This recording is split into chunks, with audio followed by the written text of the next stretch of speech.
Agi nganggo Kak, Bu. Sebelumnya saya beritahukan untuk webinar ini saya akan melakukan perekaman sebagai bentuk dokumentasi.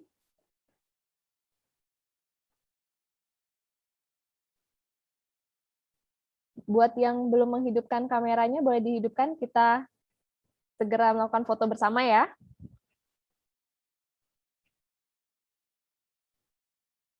Oke. Baik, kita mulai ya. Boleh cari posisi dan pencahayaan yang bagus ya. Kita mulai ya. 1, 2, 3. Oke. Sekali lagi, sebentar ya, saya save dulu. Ya, sekali lagi ya. 1, 2, 3. Baik, terima kasih untuk teman-teman. Siap, Bu.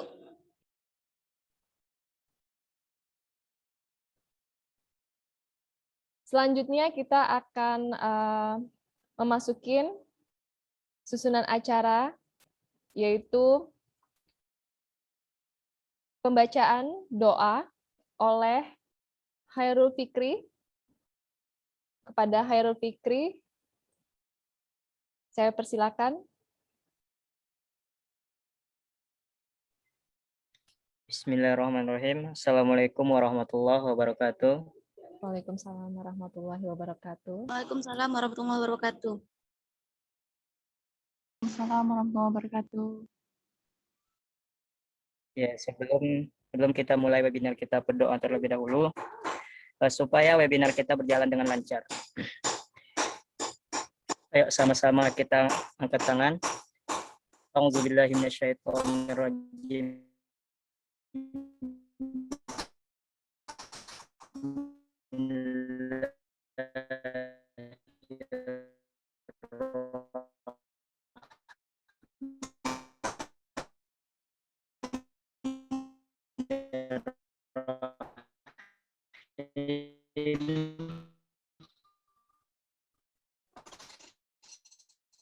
Alhamdulillahi rabbil alamin, hamdan yuwaffi ni'amahu wa yukafi'u mazidah. Ya Rabbana alhamdu wa syukru kama yanbaghi li jalali wajhika wa azimi sultanik. Allahumma shalli wa sallim ala sayyidina Muhammad wa ala ali sayyidina Muhammad. Allahumma inna nas'aluka salamatan fid din wad dunya wal akhiratan fir rizqi wa tawbatan qabla al maut. Ya.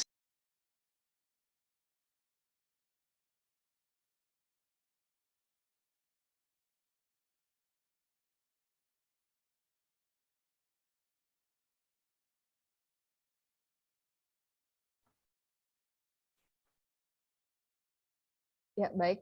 Mungkin agak sedikit ada gangguan sinyal kepada Khairul Fikri.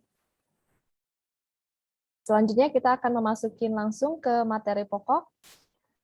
Hadirin yang berbahagia, sampailah di acara pemberian materi pokok tentang webinar Who Am I? Mengenal karakter diri melalui tulisan tangan, yakni akan disampaikan oleh pemateri, yaitu Ruri Angelia SPC MPC. Beliau adalah Ketua Prodi Psikologi STAI Darul Ulum Sawangun, dan juga memiliki lisensi sertifikasi berkenaan dengan grafologi. Kami persilakan kepada Ibu Ruri Angelia untuk memulai pemberian materi.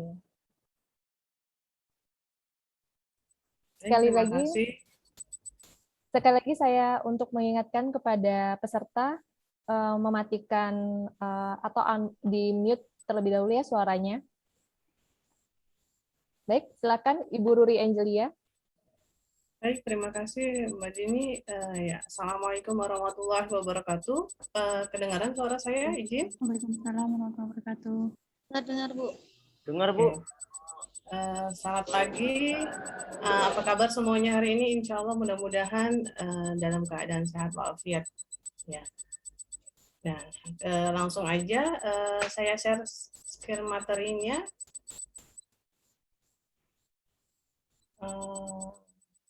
Kelihatan?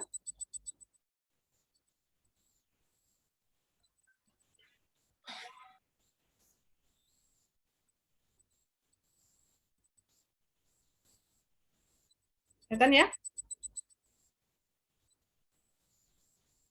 Oke, langsung mengenal karakter ini melalui tulisan tangan.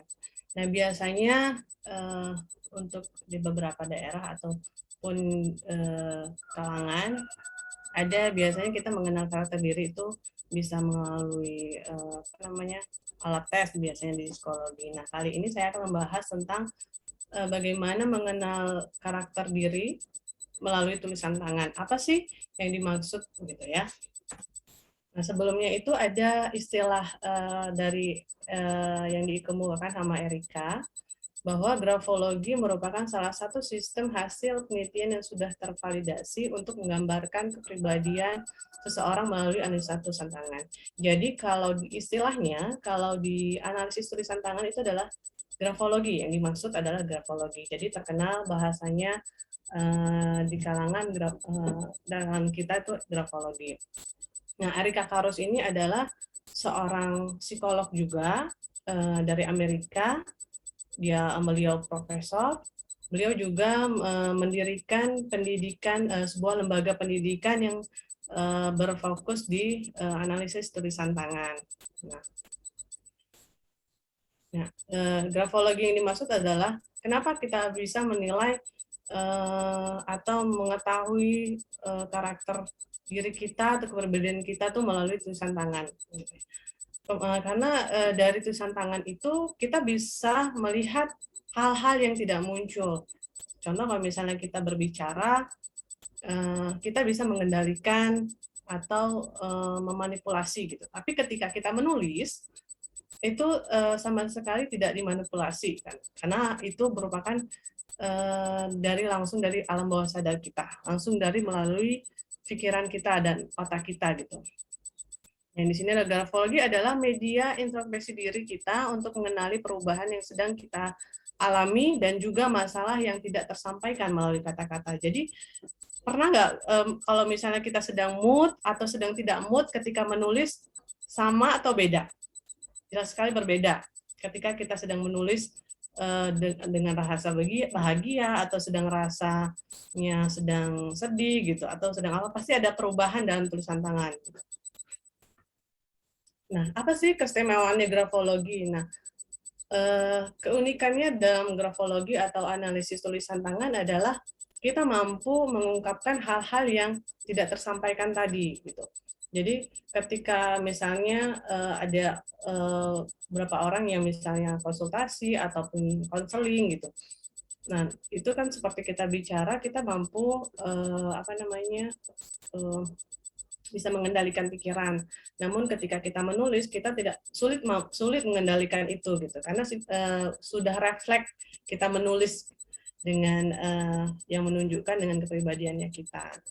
Nah, kemudian apa sih manfaatnya grafologi? Manfaat grafologi itu banyak sekali. Jadi kalau secara umum nih, grafologi itu bisa misalnya menilai tentang konsep diri, kemudian bisa menilai bagaimana potensi kita, bagaimana kelebihan kekurangan kita dalam hal dalam hal misalnya bakat misalnya gitu. Nah, untuk para orang tua juga manfaatnya ketika para orang tua tahu ilmu grafologi ini, mereka bisa menerapkan kepada anaknya. Misalnya proses tumbuh kembang anak itu kan setelah dari SD, SMP, SMA, tulisan mereka berubah-berubah. Nah, kita bisa memahami itu, melihat dari situ. Kemudian untuk pelajar dan mahasiswa, manfaatnya kita bisa mengetahui bakat, mengenal bakat kita, seperti yang sudah webinar sebelumnya, mengetahui bakat diri kita itu. Nah, ini melalui tulisan tangan juga bisa muncul. Jadi banyak aspek yang dinilai dari grafologi, ada 10 aspek. Jadi dari pelajar, mahasiswa kita bisa mengetahui minat bakatnya kita tuh kemana. Misalnya contoh, terlihat di tulisan seseorang itu mudah berkomunikasi, ketemu dengan orang lain, mudah berbaur gitu. Nah, cocoknya di pekerjaannya atau kuliahnya di mana? Gitu. Itu bisa rekomendasi dari ilmunya grafologi. Kemudian manfaatnya bagi pasangan. Nah, bagi pasangan manfaatnya adalah bisa saling mengetahui. Nah, kita kan setiap manusia ini punya kelebihan kekurangan, bukan berarti ketika kita tahu kekurangan atau kelebihan melalui tulisan tangan, misalnya ada seorang pasangan yang mau menikah misalnya, mengetes tulisan tangannya, tiba-tiba ketahuan dari tulisan tangannya kelebihan kekurangan seperti ini, terus nggak jadi, bukan begitu ya. Maksudnya adalah ketika kita mengetahui kekurangannya, kita bisa meminimalisir kesalahan misalnya, atau bisa mengcombine kekurangan kelebihan masing-masing gitu ya. Kemudian di dunia kerja, manfaatnya ketika kita merekrut. Jadi ketika kalau biasanya perusahaan dengan alat tes, kalau di psikologi merekrut seorang dengan mengetahui IQ kepribadian, di psikologi juga bisa. Jadi secara umum manfaat grafologi itu kompleks gitu ya. Di medis juga bisa. Di medis maksudnya lebih kepada gangguan-gangguan klinis, misalnya kayak skizofrenia, psikopat, dan segala macam. Kemudian kalau secara hukum juga bisa, misalnya ada masalah di bagian, kalau kita di psikologi forensik namanya, nah dalam membantu kasus hukum, misalnya yang tidak terdeteksi, nah itu juga bisa muncul di analisa tulisan tangan atau grafologi. Itu manfaatnya banyak sekali ya. Nah, grafologi yang dimaksud adalah gabungan ilmu yang mempelajari analisis tulisan tangan yang dari alam bawah sadar kita tanpa kita ketahui gitu ya. Nah, setiap orang kita punya kepribadian masing-masing, punya keunikan masing-masing yang satu sama lain berbeda gitu ya. Nah, kekurangan kelebihan. Jadi kita wajib tahu apa sih yang menjadi kekurangan kelebihan kita gitu. Sehingga ketika kita menemukan suatu masalah ataupun ketika kita menemukan kesulitan di kemudian hari, kita mampu mengatasinya, kita mampu meminimalisirnya gitu. Dan kita jangan membanding-bandingkan dengan orang lain. Orang lain seperti ini, kita kenapa nggak seperti itu gitu. Jadi dengan kita mengenalkan diri kita, mengetahui apa yang menjadi kepribadian kita, kita mampu menerima secara sadar kekurangan kelebihan kita. Gitu.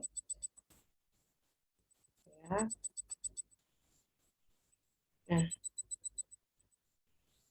Nah, faktor-faktor yang mempengaruhi biasanya kepribadian kita itu ada yang pertama dari lingkungan, gitu ya, dari lingkungan. Nah, sejauh perkembangan dari psikologi, mungkin dari kita tumbuh dari kecil kemudian sampai besar, lingkungan bisa mempengaruhi kepribadian kita. Contohnya misalnya dari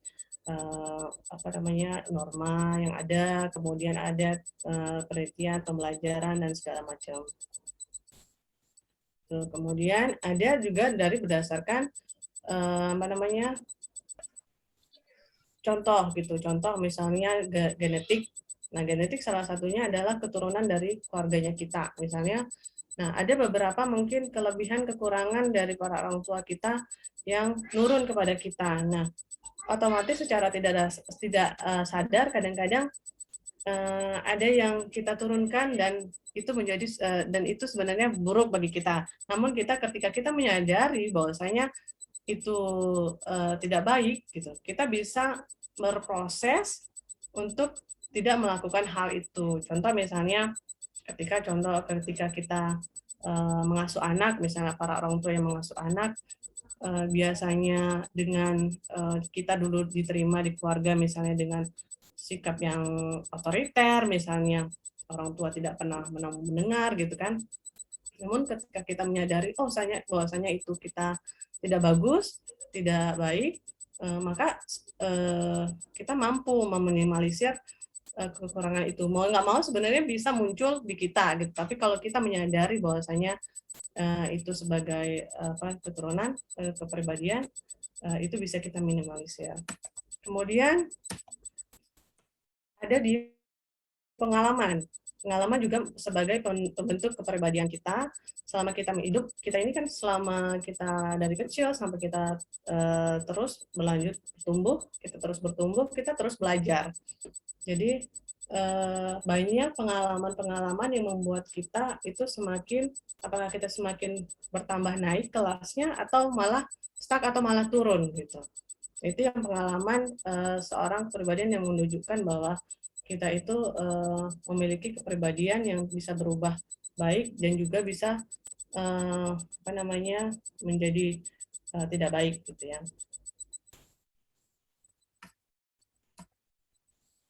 Nah, kalau dibilang apakah kepribadian manusia bisa berubah-berubah kalau ada pertanyaan seperti itu. Bukan berarti maksudnya kayak skizofren atau mungkin gangguan klinis, enggak ya, bukan maksudnya seperti itu. Kita manusia setiap detik, setiap menit pasti berpikir dengan pikiran yang terus berkembang. Apalagi dengan proses yang sudah dibicarakan tadi, kita membentuk perilaku itu ada beberapa faktor dari lingkungan, dari genetik gitu ya. Nah, itu yang menyebabkan kita terus belajar, terus berproses dan bisa berubah-berubah sesuai dengan apa yang memang kita inginkan gitu. Bukan karena ada gangguan psikologis yang seperti saya bilang tadi, seperti schizofren, bukan, tapi karena kita mau setiap pikiran kita, setiap detik pikiran kita terus berubah, terus berkembang, terus belajar gitu, menyebabkan kita berubah otomatis gitu ya, perilaku kita, kepribadian kita gitu. Kemudian pikiran manusia dalam hitungan detik juga dapat berubah. Kemudian manusia berperilaku dengan situasi berdasarkan kondisi saat itu dan sangat terkait dengan konteks kejadian yang ditemui, dengan siapa ia bicara, dengan siapa dalam kondisi seperti apa. Jadi kalau dalam teorinya psikologi, kita bisa menempatkan posisi kita pada saat kita bicara dengan siapa. Atau misalnya ketika kita berbicara dengan orang yang lebih tua, otomatis kita berperilaku sopan, dengan etika yang baik, dengan bahasa yang baik. Tapi ketika kita berbicara dengan lawan bicara yang sejajar, misalnya dengan teman, maka ada bahasa dan tutur kata yang lebih lebih humble gitu dibandingkan yang orang yang lebih tua gitu, seperti itu ya. Itu namanya dinamakan kecerdasan emosional atau kecerdasan dalam menemukan atau berbicara dengan lawan bicara, dengan siapa kita bicara. Nah, dari kalau di psikologi ada beberapa alat tes yang bisa menentukan tipe-tipe kepribadian. Nah, kalau di kita itu di psikologi ada yang namanya MBTI, itu bisa mengetahui tipe masuk ke tipe kepribadian seperti apa. Atau juga ada namanya DISC. Nah, kalau di sini kita membahas tentang analisis tulisan tangan ya. Kalau di psikologi ada beberapa banyak tipe alat tes yang mengukur kepribadian. Salah satunya adalah MBTI atau DISC atau ada yang namanya EPPS gitu. Nah, kali ini kita membahas nanti saya akan membahas tentang trait atau tanda-tanda yang menjadikan oh ini karakternya seperti ini gitu ya. Nah, faktanya menurut penelitian kurang lebih ketika kita bicara itu 15-20% sel otak aktif. Tapi ketika kita menulis itu 85-90% sel otak aktif. Nah, kita ini sejak lahir kan memiliki 100 miliar sel otak aktif yang kita miliki. Jadi ketika kita menulis secara alam bawah sadar tadi itu akan aktif. Yang tidak kita sadari pun akan terlihat di tulisan itu. Ya. Kemudian, nah, kita masuk ke nanti ke dalam lebih dalam lagi mengenai trait-traitnya. Jadi di grafologi itu ada dua tipe, kita bisa melihatnya dua tipe. Nah, kalau dari Gestalt itu kita bisa melihat secara keseluruhan, itu berdasarkan dari Jerman. Jadi melihat tulisan tangan itu secara keseluruhan, misalnya kita bisa melihat itu dari ukuran tulisan, kemudian dari kemiringan tulisan, kemudian dari spasinya, tulisan, kemudian dari baseline-nya gitu ya, ada beberapanya nanti saya contohkan. Kemudian ada juga yang traits. Traits itu tanda misalnya dari per huruf, misalnya huruf T-nya orangnya seperti ini itu yang percaya diri. Orang huruf ada huruf E misalnya yang broad-minded atau yang terbuka pikirannya gitu. Itu berasal dari Prancis. Jadi yang saya kemukakan di sini yang pernah saya ikuti pelatihannya dari Karos, itu penggabungan dari dua, sehingga dinamakan metode holistik. Jadi penggabungan antara Gestalt dan Traits, dari Jerman dan Prancis. Itu yang kita gabungkan. Tapi kalau menurut ilmu grafologinya itu ada dua metodenya, metode Gestalt dan metode Traits. Jadi Gestalt dari Jerman, dan Traits itu dari Prancis. Nah, jadi ketika kita mempelajari tulisan tangan, ada 10 aspek yang bisa dilihat. Salah satunya adalah, yang pertama adalah tentang emosional. Jadi kita bisa melihat apakah seseorang itu emosinya tinggi, apakah emosinya rendah atau gimana. Nah, itu terlihat dari tulisan tangannya dalam hal penekanan. Jadi seperti saya bilang tadi di bagian metode Gestalt, kita bisa melihat secara keseluruhan termasuklah dalam penekanan ketika menulis, gitu kan. Ada yang seorang yang menulisnya ditekan nih, kalau nulis di kertas sampai belakangnya tembus gitu. Atau ada yang tulisannya ringan, yang nggak sampai tembus di belakang gitu. Ada yang seperti itu. Kemudian yang kedua, intellect dan thinking patterns. Jadi kita bisa melihat bagaimana seseorang itu berpikir, apakah dia melakukan suatu tindakan itu menggunakan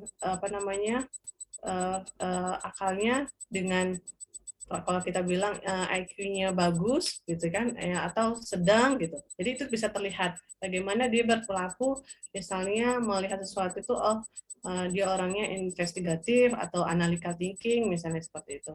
Yang ketiga ada namanya self concept dan ego strength, itu tentang bagaimana kita melihat seorang itu, apakah dia mengonsepkan dirinya itu baik, apakah ia percaya diri gitu. Itu bisa dilihat di situ. Kemudian tentang keempat adalah goals and motivational drive, tentang target kita, bagaimana motivasi kita. Contoh misalnya kalau misalnya direkrut perusahaan, orang-orang yang level manajemen sama levelnya kalau bawah sales itu kan beda yang kita lihat motivasinya, kemudian thinking pattern-nya itu akan berbeda. Tapi kalau misalnya bagian manajemen, maka motivasinya harus tinggi. Nah, itu bisa dilihat dari aspek yang keempat ini, goals dan motivational. Kemudian yang kelima, produktivitas. Produktivitas, jadi kita bisa melihat kegiatannya dia, apakah dia senang di kegiatan di lapangan atau hanya duduk diam di depan komputer. Gitu, istilahnya seperti itu. Jadi itu bisa dilihat produktivitasnya, kegiatannya, apakah dia orang yang mudah senang dengan kegiatan atau hanya duduk di belakang layar gitu.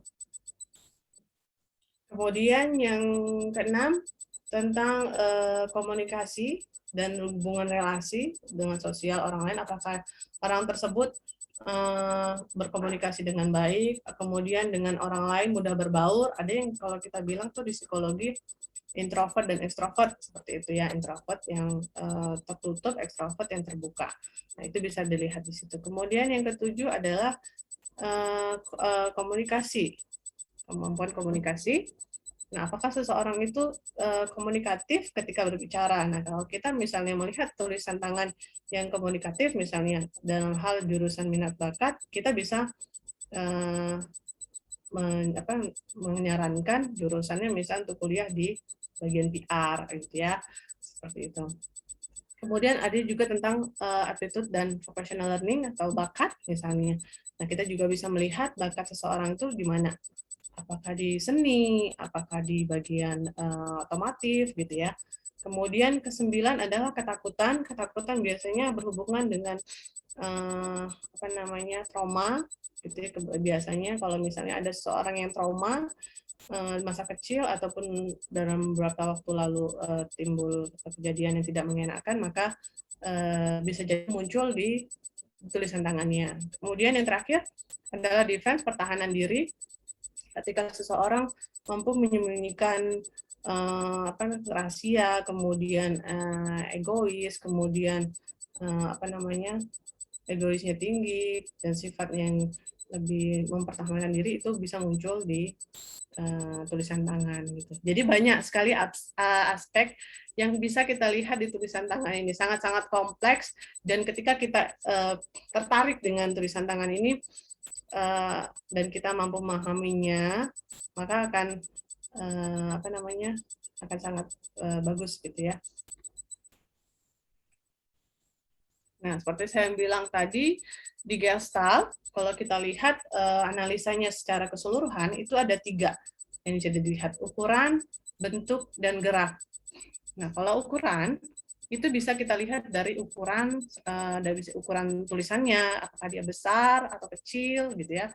Kemudian dari spasi, misalnya dari kata saya mau jadi psikolog misalnya. Nah, dari saya mau, jadi spasinya itu apakah dia terlalu dempet atau dia jarang gitu. Itu lihat dari spasinya. Kemudian dari kemiringan tulisan, ada seseorang yang nulisnya tegak, atau ada yang tulisannya miring ke kanan, atau yang ke kiri, atau bahkan ada yang miring ke kiri, ada yang miring ke kanan gitu. Nah, itu ada maknanya juga. Ada maknanya tersendiri. Kemudian dari margin. Margin itu kalau misalnya kita nulis di laptop atau ditulis di HVS gitu ya, tanpa ada garis. Biasanya kan kalau nulis tuh, kalau nggak ada garis bisa ke kiri banget gitu, ke kanan banget gitu. Nah, itu margin yang bagian pembatasnya. Nah, kemudian kalau baseline adalah garis bawah tulisan. Jadi kalau kita misalnya nulis di buku bergaris, misalkan boleh yang mau cek tulisannya masing-masing sendiri, boleh, silakan ambil bukunya, lihat tulisan tangannya. Tapi kalau di buku tulis, biasanya itu kan ada garis-garis baseline, ada garis di buku. Tapi kalau misalnya kita bisa melihatnya dengan tidak ada baseline, beda. Karena kalau kita ada baseline-nya, otomatis kita akan lurus tulisannya. Nah, tapi kalau kita menulis di AVS, maka yang biasanya tidak biasa itu ada yang tulisannya naik ke atas baseline-nya, atau ada yang tulisannya turun. Nah, itu ada maknanya. Jadi biasanya kita melakukan suatu mengetahui seseorang itu menggunakan kertas HVS. Jadi bisa dilihat ketika kemiringannya, kemudian baseline-nya. Nah, kemudian zonanya, apakah dia dari tulisan itu zona bagian atas, misalnya ada zona atas, zona tengah, zona bawah. Jadi kalau misalnya zona atas itu ada beberapa huruf, misalnya kayak huruf D, huruf H, itu kan tulisan ada tarikan ke atas gitu ya. Kalau zona yang ke bawah kayak misalnya huruf P, nah itu ada tarikannya, ada yang pendek, ada yang panjang gitu. Nah, itu juga semua ada warnanya. Jadi keseluruhannya itu kita simpulkan. Jadi ada beberapa aspek. Jadi sedikit rumit tapi sangat menarik kalau kita mempelajarinya. Kemudian dari bentuk. Nah, dari bentuk misalnya ada yang tulisannya bulat-bulat gitu. Bulat-bulat, nanti saya lihatkan contohnya. Kemudian bulat mengalir. Kemudian ada yang garis-garis. Garis-garis itu kayak seperti runcing-runcing gitu ya. Kemudian ada yang kotak-kotak, tulisannya ada juga yang bergalur atau 3D kayak tulisan Jupiter gitu ya, mengalir cepat seperti itu. Kemudian yang terakhir yang gerak gitu ya. Kalau gerak, nah ada yang tulisnya tuh cepat, dalam misalnya disuruh nulis di HVS, silahkan nulis tentang pengalaman Anda misalnya. Dalam hitungan 2 menit sudah selesai. Ada yang lama, misalnya mikirnya lama, apa yang mau ditulis. Nah, itu juga menjadi suatu penilaian atau dalam hal grafologi. Kemudian ada tekanan, seperti saya bilang tadi, ada yang biasanya orang yang nulis tekanannya tebal, kalau ditulis tekan sampai kertasnya berbekas di belakang gitu ya. Ada yang tebal atau tipis. Nah, itu juga ada maknanya. Nah, kalau yang tekanan yang tebal biasanya itu cenderung orangnya motivasinya atau semangat, mudah semangat gitu ya, penuh semangat. Kalau misalnya tipis, dia menggunakan bekerja dengan hal-hal yang ringan. Misalnya kalau tulisan tangannya tipis. Tipis itu maksudnya dalam hal kalau kita menulis tidak ditekan, tapi juga tulisannya tidak tebal ketika menulis. Jadi kalau kita bilang misalnya lebih cocok bekerja di ruang kantor, misalnya kalau di lapangan energinya cukup terkuras habis, misalnya seperti itu. Dalam hal interpretasinya ya. Nah, contoh seperti ini yang saya bilang ukuran. Kalau di sini kalau dilihat dari contohnya, mana yang ukuran yang besar, mana yang kecil. Silakan, boleh buka mic-nya. Nah, kalau yang di atas itu ukurannya besar. Jadi ibarat kata kalau di atas itu kalau berdasarkan tulisannya adalah yang model kotak-kotak. Kotak ukurannya besar, yang di bawah ukurannya kecil. Nah, dalam hal interpretasi, kalau kita bisa satu-satu dulu menginterpretasikannya, kalau biasanya yang kotak-kotaknya seperti ini adalah orang yang percaya diri. Namun kalau yang tulisannya kecil, biasanya orangnya mudah fokus sekali untuk dalam hal sesuatu. Tapi kalau yang besar belum tentu dia bisa fokus gitu, belum tentu dia mudah fokus orangnya, gitu ya. Nah, ada yang secara spasi seperti saya bilang tadi. Nah, ini yang bagian atas spasinya jarang-jarang ya. Nah, dari nama ke saya, kemudian dari saya ke kanan gitu ya. Kemudian selanjutnya spasinya jauh sekali dibandingkan dengan yang di bawah gitu ya, di keluarga saya. Nah, ini lebih rapat-rapat.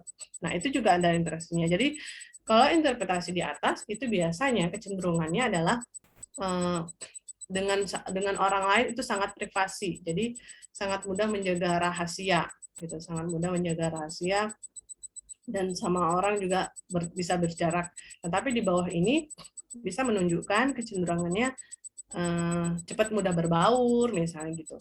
Kecenderungan yang kalau tulisannya atau spasinya agak rapat. Interpretasi yang lain dengan kemiringan, contohnya, nah seperti saya bilang tadi dengan kemiringan, contohnya ada yang tulisannya tegak-tegak seperti ini, kemudian miring-miring ke kanan, dan ini miring ke kiri. Nah ini hubungannya adalah ke emosional kitanya, emosional ya. Jadi orang yang biasanya tulisannya ke kanan itu lebih responsif. Jadi mudah sekali peka terhadap misalnya kalau misalnya nonton video sedih-sedih langsung nangis gitu ya. Dalam hal misalnya cerita sedih teman-teman nangis gitu, itu dia lebih responsif. Tapi belum tentu juga dia negatif dan positifnya juga ada. Nah, kalau di atas idealnya adalah dia bisa berpikir seimbang kalau tulisannya tegak gitu ya. Nah, bagaimana kalau tulisannya ke kiri? Nah, tulisan ke kiri biasanya kecenderungannya lebih ke bisa masa lalu, bisa ke egois gitu ya. Gitu. Jadi bisa interpretasinya seperti itu. Tapi saya pesan ketika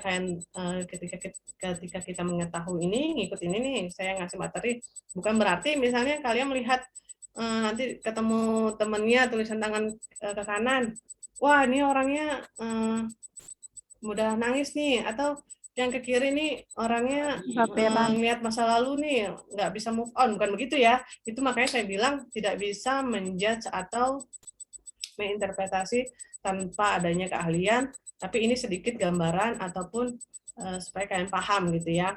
Jadi jangan langsung menilai seperti itu gitu. Jadi kita menyimpulkan itu harus secara keseluruhan. Oke, selanjutnya saya bilang disclaimer, saya pesan tanda yang disampaikan di sini hanya beberapa contoh saja untuk membuka wawasan kita semua gitu ya. Tidak boleh dijadikan landasan dalam membuat kesimpulan atau menjudge seseorang dari tanda tersebut. Seperti saya bilang tadi contohnya, wah ini ada tanda huruf T segini, berarti kamu orangnya nggak percaya diri nih, bukan begitu ya. Jadi kan cukup tahu bagaimana gambaran gitu ya, gambaran kepribadian, tapi kita tidak boleh mencap, oh ini orangnya seperti ini, tapi hanya kecenderungan gitu ya. Nah kita masuk ke yang bagian metode Traich atau metode Perancis yang melihat melihat tulisan tangan itu dengan tanda per hurufnya. Jadi tanda-tanda khusus tersebut tanda tulisan pada tulisan tangan yang dapat mengungkap kepribadian tertentu. Contoh, nah ini ada contoh yang dalam hal proses berpikir. Ada tulisannya misalnya N-nya itu seperti ini, runcing-runcing. Atau mungkin yang hurufnya M-nya ini seperti ini, bulat-bulat gitu ya. Atau yang runcingnya huruf N-nya bagian atasnya. Ada yang seperti ini. Nah, ini adalah bagaimana proses berpikir seseorang dinilai ketika dia berprosesnya mampu menganalisa. Oh, kalau misalnya orang seperti ini, N-nya runcing seperti ini dilihat, berarti dia mampu ketika melihat sesuatu mampu menganalisa dengan baik gitu. Atau berpikir tuh harus tahu dulu sebab akibatnya seperti apa gitu. Nah, kalau misalnya seperti ini kumulatif, jadi dia harus tahu dulu penyebabnya. Nah, seperti ini yang ini adalah investigatif. Jadi harus tahu dulu penyebabnya, lihat dulu buktinya. Ada orang tipe seperti itu. Itu namanya investigative thinking. Jadi dalam proses berpikir atau berbicara atau memutuskan sesuatu itu harus dilihat sebab dulu, sebab akibatnya apa, kemudian dia mau lihat buktinya. Ada orang yang seperti itu, dia harus lihat buktinya dulu, sebab akibat sebabnya apa gitu, baru percaya gitu. Ya, contohnya yang proses berpikir dilihat dari tulisan huruf N atau M. Kemudian dalam hal kemampuan bicara, nah itu bisa dilihat dari tulisan huruf A-nya, gitu ya. Nah, kalau yang huruf A-nya ada sedikit terbuka, itu kecenderungannya dia mudah berbicara atau komunikatif, atau senang bicara. Dengan ketemu orang baru, senangnya bicara, ngobrol terus. Misalnya dengan orang lama terus tambah nanti terus ngobrol, ada orang tipenya seperti itu, rame, kalau kita bilang tuh rame gitu ya. Nah, ada yang sifatnya friendless atau secretiveness atau mudah menyimpan sesuatu. Tapi bukan berarti kalau misalnya A-nya ketutup gitu, oh berarti dia nih nggak talkatif atau nggak mudah bicara, bukan berarti gitu ya. Tapi makanya saya bilang dalam menganalisa atau menyimpulkan grafologi ini harus secara keseluruhan dan ada formulasinya gitu. Sekali saya mengingatkan. Kemudian ada juga dalam hal kemampuan mendengarkan. Jadi ketika kita menemukan tulisan hurufnya E-nya bulat, ada lingkarannya, misalnya seperti ini, E. Nah, ini adalah broad-minded atau bisa dibilang ketika kita berpendapat atau tukar pikiran, seseorang tersebut cenderung menerima pendapat orang lain, kemudian terbuka pikirannya, itu yang dinamakan broad-minded. Hurufnya E-nya terbuka. Namun ada yang huruf E-nya seperti ini, seperti tanda titik, tidak terlihat lubangnya. Narrow-minded kebalikan dari broad-minded. Jadi susah menerima pendapat orang lain, kritikan, seperti itu. Lebih sifatnya ke egois. Seperti itu. Kemudian ada lagi namanya cenderungan harga diri, aspek goal setting-nya ya. Dilihat dari huruf T, T-bar, namanya T-bar. Jadi kalau misalnya kita tulis sambung, biasanya huruf T-nya kan seperti ini. Cuman kalau T biasa, nggak sambung juga bisa. Nah, dilihat adalah T-bar. T-bar itu adalah huruf T, kemudian ada tulisan, ada garis ini namanya bar. Jadi seseorang coba perhatikan tulisan masing-masing, bisa dilihat huruf T-nya, apakah sinkron, apakah hurufnya barnya di bawah, atau sedang, atau atas, atau malah melebihi garisnya. Nah, itu ada interpretasinya sendiri masing-masing. Nah, kalau yang di bawah ini biasanya kecenderungannya, kalau barnya di bawah sini itu dan huruf A-nya lebih tinggi, jadi batasnya itu ini, ya, itu biasanya kecenderungan dalam hal kepercayaan diri. Jadi kepercayaan dirinya itu mungkin bisa saja rendah misalnya. Coba perhatikan, coba analisa sendiri masing-masing gitu ya. Kemudian ada yang seperti ini. T-nya agak sedikit naik, melebihi batas huruf A yang di sebelahnya, huruf yang di sebelahnya agak sedikit lebih tinggi barnya. Nah, itu dalam proses percaya diri juga berarti baik, seimbang. Ada juga yang lebih di atas ini juga cukup baik, tapi kalau di atas terlalu atas malah melebihi ini malah orangnya seperti misalnya kecenderungannya suka mimpi terlalu tinggi, tapi actionnya nggak ada gitu ya. Apa tadi kalau dibilang? Omong doang gitu ya. Itu kecenderungannya seperti itu. Gitu. Ada nggak yang seperti itu di sini? Oke, kita lanjut. ke agresif dan argumentatif bisa dilihat dari huruf G atau Y atau P. Jadi tarikan garisnya. Ada yang misalnya kalau orang nulis huruf G itu ada yang seperti ini, ya kan? Ada yang begini aja, atau ada yang malah begini gitu. Nah, itu masing-masing interpretasinya juga beda-beda gitu ya. Sorry. Nah, itu beda-beda. Jadi ada interpretasinya masing-masing ketika kita mengcombine antara metode trace dan metode Gestalt.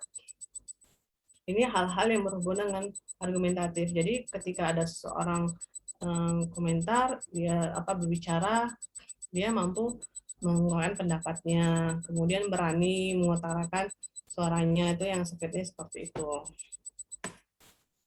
Kemudian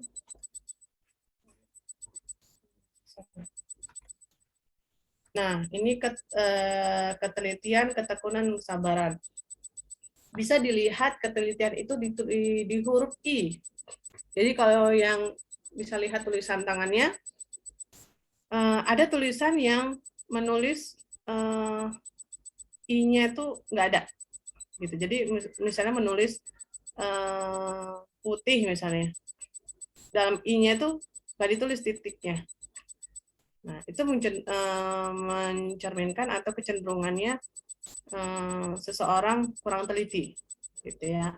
Jadi huruf I-nya biasanya kalau orang yang kurang teliti, misalnya dari sekian halaman hanya berapa titik yang muncul di huruf I-nya, gitu. Itu coba dilihat tulisan tangannya, apakah benar, apakah tidak, gitu. Tapi saya bilang lagi itu kecenderungannya adalah kita harus lihat secara keseluruhan.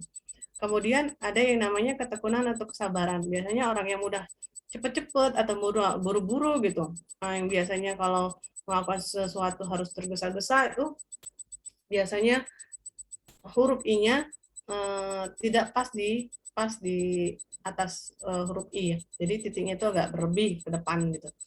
Atau bahkan di sini atau di sini gitu ya, atau di sini gitu. Nah, itu yang kecenderungannya berhubungan ke situ. Jadi untuk di grafologi ini, untuk menganalisis tulisan tangan ini ada sekitar kurang lebih 400 traits.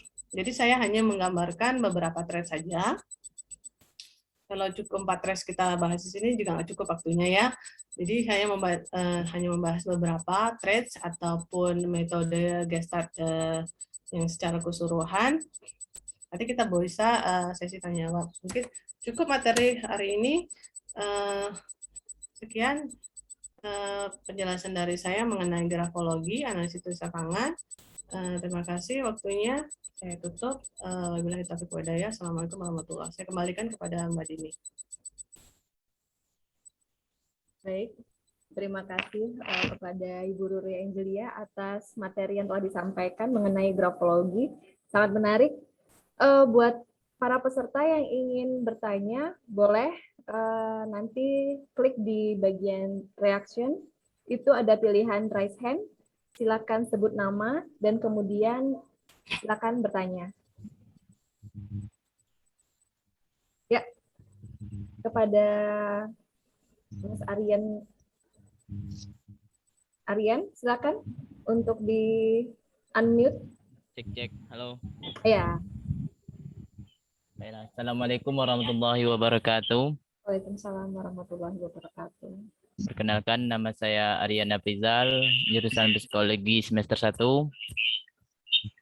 Baiklah Bu, saya mau bertanya, bagaimana sih perkembangan ilmu grafologi ini, dan adakah teori-teori yang dari dulu sampai sekarang yang mudah untuk dipahami dalam secara keseluruhan?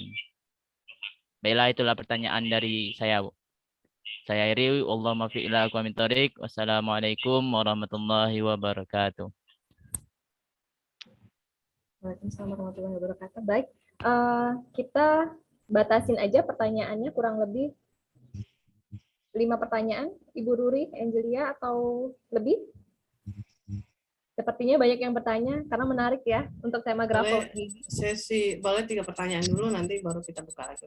Baik, ya. Kita bikin 2 sesi ya. 2 sampai 3 sesi ya. Nanti akan disesuaikan dulu waktunya. Boleh untuk pertanyaan kedua kita kumpulkan untuk 3 pertanyaan. Pertanyaan kedua kepada Mbak Nur Aziza, silakan di unmute. Baik, Bismillahirrahmanirrahim. Assalamualaikum warahmatullahi wabarakatuh. Waalaikumsalam. Saya ingin bertanya kepada Ibu. Sebelumnya perkenalkan, nama saya Nur Aziza, mahasiswa Psikologi Islam semester 7.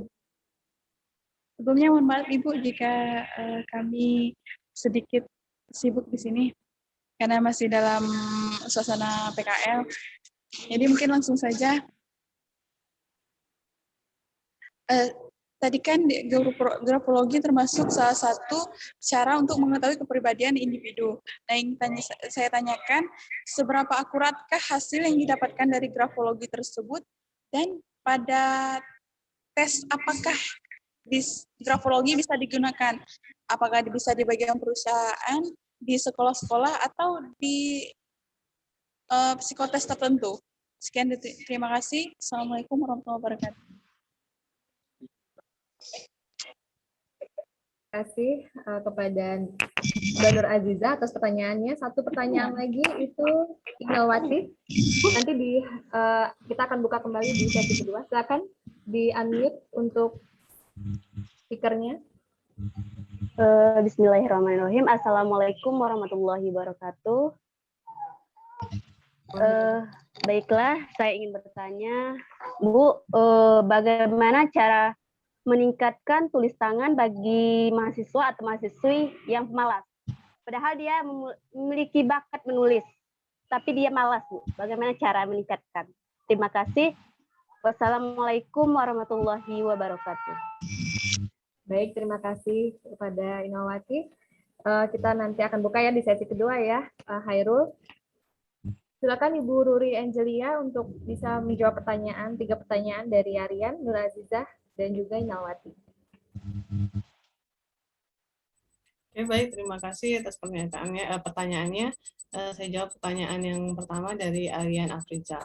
Ya, jadi sudah sejak zaman dahulu, zaman Masehi 200 Masehi yang lalu itu sebenarnya sudah ada tulisan tangan gitu ya, tulisan tangan maknanya. Cuman ketika tahun 1872 baru ada ilmuwan-ilmuwan yang fokus ke dalam penelitian grafologi. Jadi kalau zaman dulu itu kan ada tulisan, kalau di zaman kuno di batu-batu gitu ya, ada tulisan Cina, nah seperti itu. Nah kalau di psikologi sendiri itu ada yang namanya sejarah, jadi grafologi ini termasuk di dalam kategori grafis. Jadi nanti kalau kita di psikologi, di perkuliahan itu ada mata kuliah pelajaran grafis. Nah, namun untuk grafologi sendiri, untuk di perkuliahan masing-masing universitas berbeda-beda. Ada yang memasukkan ke dalam kurikulumnya untuk mata kuliah grafologi, dan ada yang tidak. Dan kalau yang ada tidak, kalau nggak ada di mata kuliahnya, berarti itu harus dicari secara otodidak atau karena ini berhubungan dengan soft skill atau kemampuan kita mencari sendiri. Nah, kalau sejarahnya sendiri memang sudah sejak lama untuk dalam hal grafis ini ya, grafis. Jadi grafis itu bisa melihat memproyeksikan diri kita secara tidak sadar melalui tulisan tangan. Sama dengannya kalau di psikologi itu dari gambar. Kita bisa melihat perbedaan seseorang itu dari gambar gitu. Kalau yang nanti ketemu di semester 7 atau 5 untuk mata kuliah yang seperti itu. Nah, grafologi seperti itu. Ada teorinya, banyak penelitian di bidang grafologi tentang tulisan tangan gitu. Jadi menurut zaman dulu 200 Masehi yang lalu, dari mulai Aristoteles juga sudah ada menemukan grafologi sudah ada dalam hal menginterpretasikan bagaimana tulisan tangan itu sebagai sebuah proyeksi yang ada di dalam otak kita gitu ya.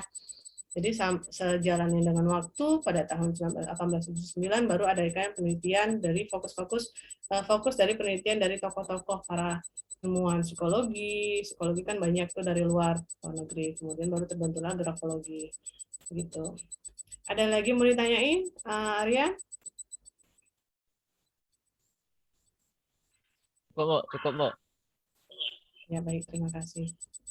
Lanjut pertanyaan kedua dari Nur Azizah. Tadi pertanyaannya bisa diulang, Mbak? Saya tentang ini ya apa? Ya, pertanyaan yang kedua itu mengenai apakah grafologi itu seberapa akuratnya untuk mengetahui individu dan juga bisakah digunakan grafologi itu untuk rekrutmen di perusahaan gitu ya, ataupun berkenaan dengan kepribadian lainnya. Tapi hanya satu jenis grafologi aja. Begitu. Ya, silakan. Sama halnya dengan grafis, kita nggak bisa bilang seakurat dengan berbeda dengan alat tes psikologi yang bagus sudah ada standar normanya.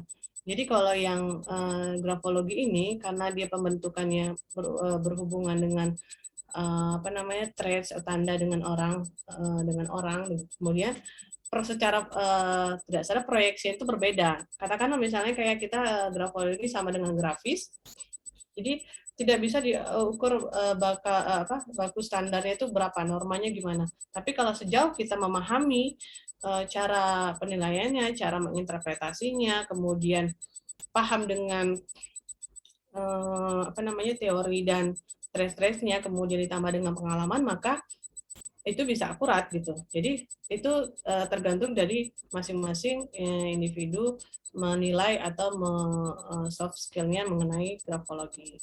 Nah, kemudian grafologi bisa diaplikasikan di mana saja, termasuk di perusahaan, di sekolah. Seperti saya bilang tadi, manfaatnya grafologi itu di perusahaan misalnya dalam hal perekrutan.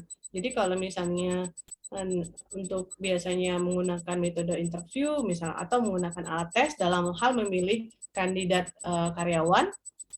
Nah, grafologi juga bisa menggunakan pengaplikasian di pada posisi rekrutmen. Jadi misalnya mencari contoh misalnya mencari posisi seorang sales misalnya. Di perusahaan itu kan tersebut ada namanya job desk atau kriteria yang diberikan oleh HRD atau SDM-nya. Nah, kita bisa melihat dari situ, kemudian kita lihat dari tulisan tangan kandidatnya, apakah sesuai dengan permintaan dari HRD-nya begitu, untuk melihat apakah dia cocok di posisi sales atau tidak. Nah, kalau di pendidikan, misalnya ketika melihat anak didik, misalnya anak didik dalam proses tumbuh kembangnya atau proses perkembangannya, nah itu juga bisa dilihat dari dari tulisan tangannya. Makanya juga banyak guru ataupun pendidik lainnya yang tahu tentang grafologi bisa diaplikasikan di anak didiknya. Jadi ketika tahu nih anaknya tulisannya sedang bermasalah dengan orang tuanya atau sedang ada mental, nah itu bisa kita lihat, kemudian kita konfirmasi kembali kepada anaknya. Jadi kalau kamu di rumah ada hal seperti ini, kita bantu dengan tulisan tangannya dan bantu dengan konsultasi, gitu ya. Kemudian yang ketiga, Mbak pertanyaan Inalwati tadi ya. Pertanyaannya dia. Ya, pertanyaannya bagaimana cara meningkatkan tulisan tangan pada mahasiswa. Jadi ada beberapa individu itu sebenarnya memiliki bakat atau kemampuan berkenaan dengan tulisan tangan. Oke. Gitu, Ibu. Sebenarnya memiliki bakat tapi malas gitu. Malasnya itu karena apa dulu? Gitu. Malasnya memiliki bakatnya seperti apa. Nah, kalau misalnya udah dengar kata malas, lah sulit nih saya bilangnya. Karena itu semua kan muncul daripada diri sendiri. Kalaupun misalnya nggak saya lah, misalnya atau keluarga yang lain, tapi sudah tetap ada kata malas tadi, itu sulit. Tapi kalau misalnya membangunkan mood-nya tadi untuk menulis, biasanya kan kalau ada bakat menulis tapi ada samping-sampingnya tuh rasa malesnya gitu. Jadi memulai, udahlah capek baringan, rebahan gitu ya. Memulai lagi, bagusnya nonton drama Korea gitu kan. Ya bagusnya gimana caranya mengatasi mood-nya dulu gitu, supaya mood-nya naik misalnya, mood-nya bagus. Ya misalnya dengan caranya olahraga. Nah, olahraga itu salah satu meningkatkan mood kita, menambah hormon oksitosin. Jadi ketika kita rasa bahagia sudah muncul, baru bisa menulis bisa menulis gitu. Atau misalnya sebelum nulis nih punya bakat, punya minat dalam tulisan gitu. Nah, harusnya kan biasanya supaya kita mood itu kita cari kenal diri. Kalau misalnya saya mood itu atau saya senang itu, saya harus ngapain ya misalnya. Atau me time dulu, misalnya kumpul dengan teman atau menyendiri di tempat yang penuh keheningan baru bisa nulis. Nah, itu ya gunanya kita mengenal diri sendiri sehingga kita mampu mengoptimalkan bakat yang ada dalam diri kita. Jadi kita wajib tahu bagaimana situasi supaya kita mood, bagaimana orang lain berhadapan dengan kita supaya kita mood itu seperti apa gitu. Jadi kita harus cari tahu dulu situasi yang membuat kita bergerak dari rasa kemalasan tadi. Berproses, maunya apa sehabis olahraga, maunya apa setelah apa buatnya pas tengah malam gitu, atau waktu-waktu tertentu yang membuat kita produktif. Karena yang biasanya tuh menurut para peneliti untuk produktif itu di jam-jam 8 sampai jam 10. Kalau misalnya menulisnya di jam-jam 2 siang itu kan mulai ngantuk tuh, mulai males gitu. Atau hal-hal yang produktif menurut masing-masing. Tapi kadang ada juga yang orang yang pagi belum produktif, belum bisa, malamnya tengah malam yang biasanya begadang baru on gitu. Ada yang seperti itu. Jadi kenalilah diri kalian supaya bisa tahu gimana caranya membangkitkan mood tadi. Oke, itu ada yang kurang? Silakan. Tidak ada, Bu. Terima kasih. Baik, kepada 3 pertanyaan di sesi pertama, ada tambahan yang masih belum dimengerti mungkin? Boleh disampaikan? Mau nambah dikit, Bu. Aryan Afrizal, oh ya, boleh, silakan. Jadi mau tahu baik, Bu, itu untuk orang yang hobi nulis itu kan hobi nyoret-nyoret buku itu, Bu, tanda apa itu, Bu? Menjalan-jalan buku. Sering, ya, Bu, sering kan kita kalau sedang belajar itu, proses belajar mengajar itu kan sering kalau ada waktu-waktu mendengar pemateri atau lain sebagainya, ada itu yang nyoret-nyoret. Nah, karena enggak do apa gawe, Bu. Maaf, Ada tujuan. ada tujuan. Nah, itu macam-macam ya. Ada yang sifatnya mengatasi kebosanan, ada yang mungkin bisa memproyeksikan apa yang disampaikan gurunya, dosennya, gurunya gitu ya. Ada yang misalnya dia mencoret itu berarti, maksudnya berarti itu Ya, Bu. dosennya menerangkan atau gurunya menerangkan, tapi dia membuat peta, mind map, atau misalnya dalam hal apa yang disampaikan dia buat gambar misalnya, itu membuat dia lebih paham misalnya seperti itu. Atau ada yang mengatasi kebosanan dengan cara seperti itu gitu. Jadi masing-masing berbeda dari masing-masing kepribadian seseorang gitu ya dalam menilai. Ada yang mungkin senangnya karena dia metodenya ngajar ngomong terus, dia senangnya dengan video, ya itu salah satunya dia menulis coret-coret gitu. Karena itu secara tidak langsung kan ala bawah sadar kita, otak kita yang berjalan gitu, otak kita yang memproyeksikan itu ke dalam tulisan tangan gitu. Jadi berbeda-beda ya, Bu? Iya. Ayo, Bu. Izinkan saya bertanya, Bu. Baik, sampai di sini ada yang ingin ditambahkan kembali oleh 3 pertanyaan pertama di sesi 1 tadi? Sudah cukup? Cukup, Bu. Ya, baik. Selanjutnya kita buka di sesi kedua, 3 pertanyaan. Boleh raise hand? Nanti jangan lupa sebutkan namanya dan langsung sebutkan pertanyaannya. Silakan. Hairul Fikri, di unmute. Ya. Kami, aduh. Ya, sebelumnya saya ingin memperkenalkan diri saya. Perkenalkan, nama saya Hairul Fikri. Saya dari mahasiswa Psikologi Islam STAI Darul Ulum Sorolangun, semester 5. Ya, pembahasan kali ini tentang ilmu grafologi. Ya, ilmu grafologi sendiri merupakan ilmu yang ilmu yang menafsirkan kepribadian seseorang dari tulisan tangan begitu. Yang jadi persoalan atau pertanyaan saya, apa sih hubungan ilmu antropologi dan perilaku manusia begitu? Terus seberapa persen sih kepalitan dari ilmu grafologi tadi dalam merumuskan atau menafsirkan kepribadian seseorang begitu? Itu pertanyaan dari saya, Bu. Sekian, terima kasih. Ya, terima kasih Hairul Fikri. Baik, pertanyaan selanjutnya. Ulfatul Hidayah, silakan di unmute speakernya. Tadi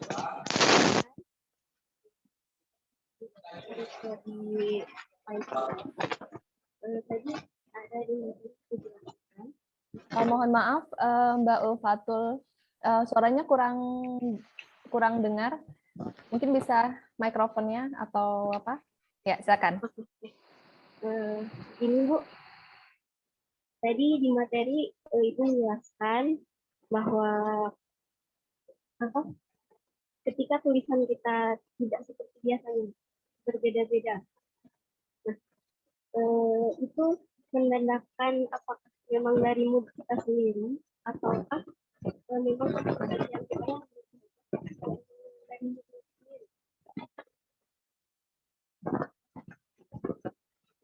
Ibu Ruri, kira-kira bisa dimengerti pertanyaannya?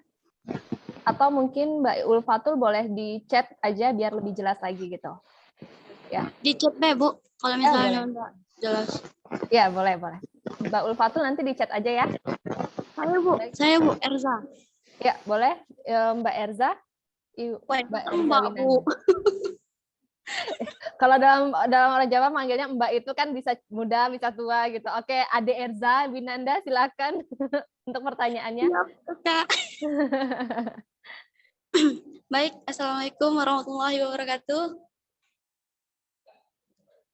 Perkenalkan, nama saya Erza Winanda, psikologi semester 7. Maaf Bu, di sini agak ribut soalnya lagi magang. Pertanyaan saya, tulisan tangan itu banyak digunakan sebagai apa?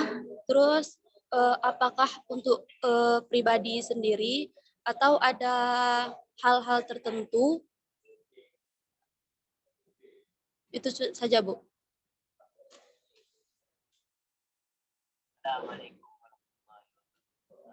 Ya, baik. Ade Erza, terima kasih pertanyaannya. Kita tambah satu lagi, Mbak Ruri, gimana? Oke, Assalamualaikum warahmatullahi wabarakatuh. Waalaikumsalam warahmatullahi wabarakatuh. Ya, silakan Iman Syah Putra. Silakan pertanyaan. Bismillahirrahmanirrahim. Assalamualaikum warahmatullahi wabarakatuh. Waalaikumsalam warahmatullahi wabarakatuh. Perkenalkan, Iman Syah Putra dari Prodi MPI semester 5. Saya ingin bertanya kepada Ibu tentang tulisan tangan. Saya bertanya, Bu, begini, apakah ada pengaruhnya tulisan tangan dengan kecerdasan seseorang, Bu? Tolong dijelaskan.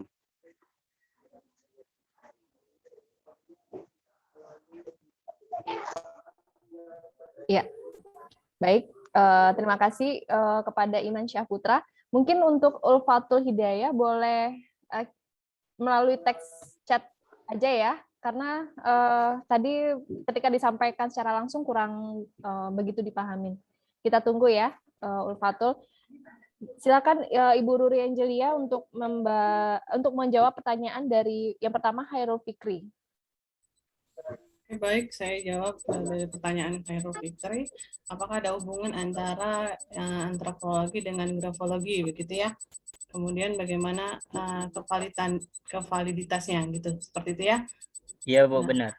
Nah, kalau kita bilang di psikologi kan ada ilmu antropologi atau ilmu yang mempelajari tentang sejarah kehidupan manusia, gitu ya. Bagaimana kebudayaan dan segala macam dalam geologi manusia. Nah, grafologi adalah tentang ilmu pelajari analisa tulisan tangan.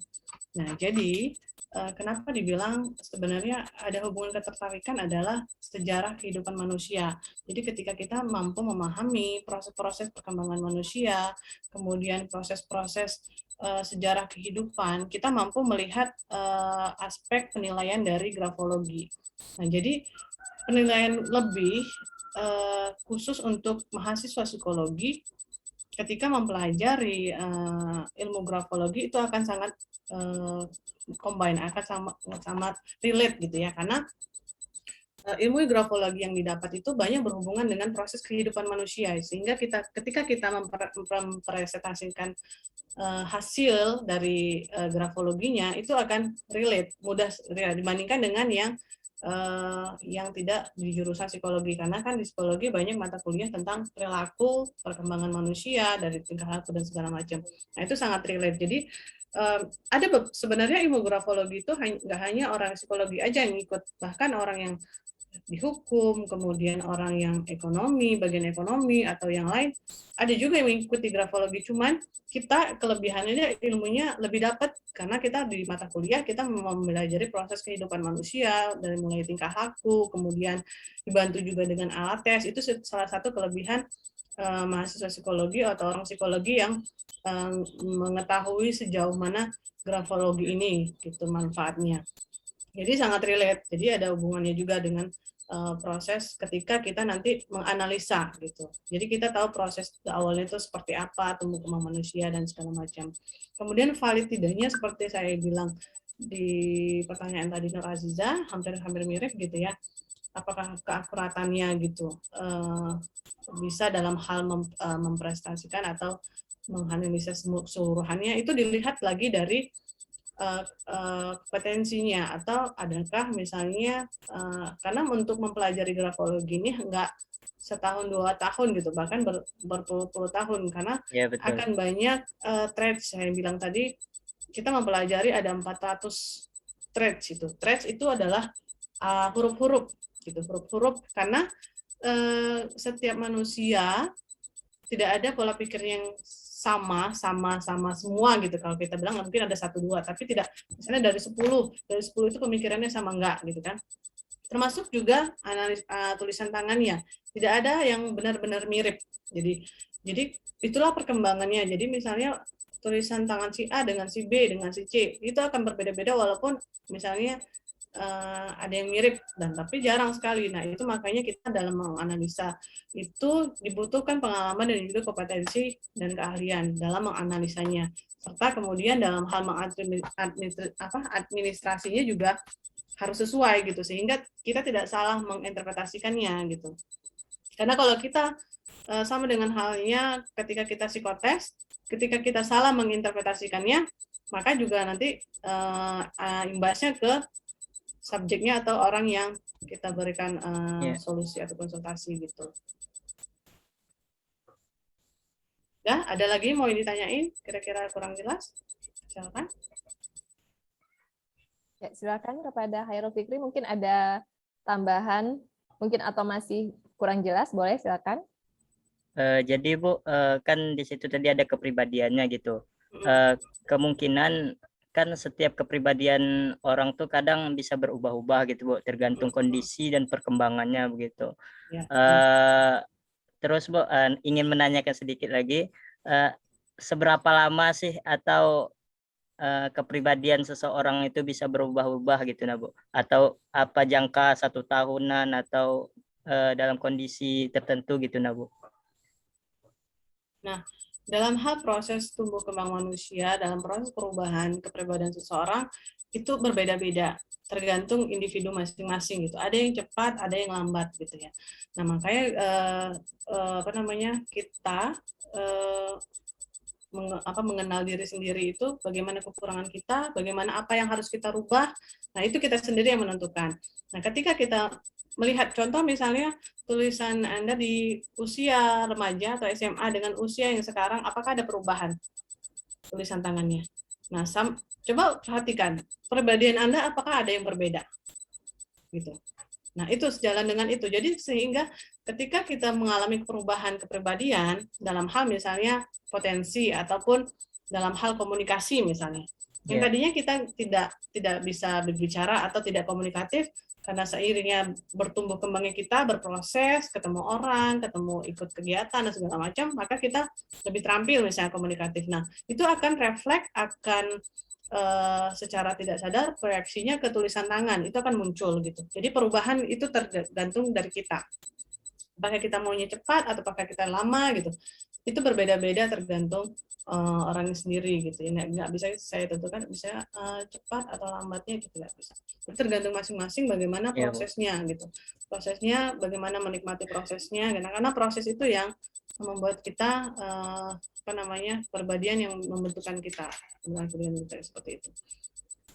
Jadi kesimpulannya Bu, kepribadian seseorang bisa berubah tergantung kondisi dari pribadi masing-masing ya Bu. Ya. Ya, terima kasih penjelasannya kepada Bu Ruri Angela. Ya, sekian terima kasih. Baik, terima kasih pada Khairul Fikri dan Ibu Ruri. Kita lanjut ke pertanyaan yang kedua dari Fatul Hidayah di chat. Ketika tulisan tangan seseorang sering berbeda-beda, apakah ada permasalahan dalam diri seseorang tersebut? Silakan Ibu Ruri untuk menjawab pertanyaan. Perbedaannya itu seperti apa misalnya?